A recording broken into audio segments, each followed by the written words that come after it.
I feel if I disseminate this information, I may actually get a night's sleep. I'm showing my face, and I will reveal my name for my own protection. So if something were to happen to me, you know it was not an accident.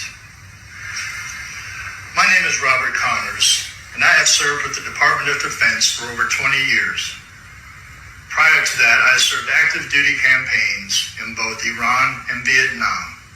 I have served my country with honor and distinction.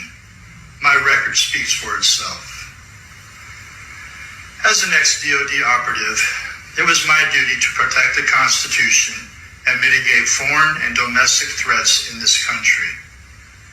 I joined the department to create a safer world for my children and now grandchildren. Unfortunately, the last decade of my career, I have seen and been a part of one of the biggest threats to this great nation and its citizens. In March of 1994, I was brought in as Director of Communications for a project called Operation Sedgwick, formed under President Ronald Wilson Reagan in 1989. This program was the second stage in the project called MK Ultra.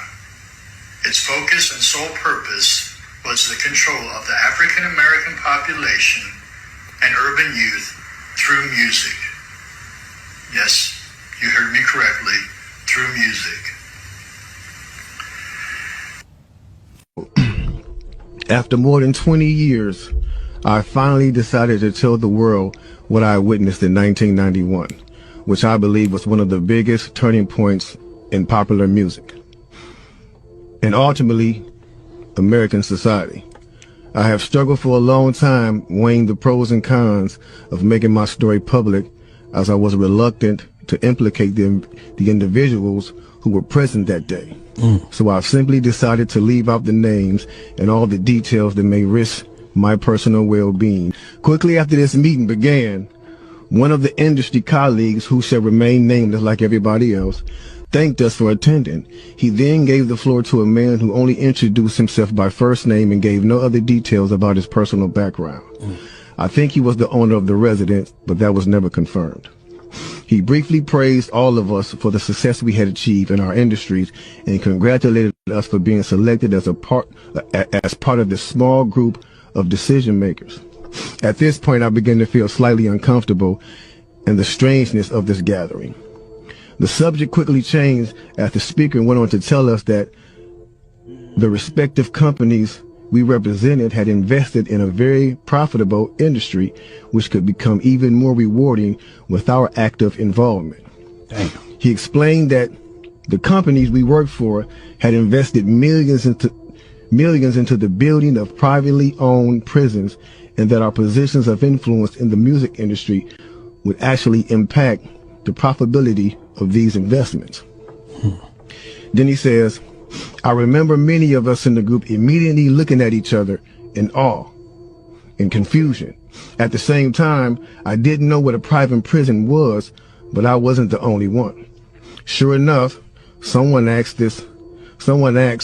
what these prisons were and what any of this had to do with music. We were told that these prisons were built by privately owned companies who receive funding from the government based on the number of inmates. The more inmates, the more the government would pay these prisons. It was also made clear to us that since these prisons are privately owned, as they become publicly traded, we'd be able to buy shares. Most of us were taken back by this. Again, a couple of people asked what this had to do with us. At this point, my industry colleague who had first opened the meeting took the floor again and answered our questions.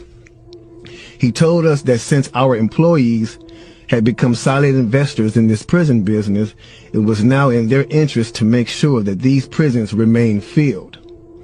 Our job would be to help make this happen by making music which promote criminal behavior, rap being the music of choice. He assured us that this would be a great situation for us because rap music was becoming an increasingly profitable market for our companies, and as employees, we also be able to buy stocks in these prisons. Immediately, silence came over the room. You could have heard a pin drop. I remember looking around to make sure I wasn't dreaming.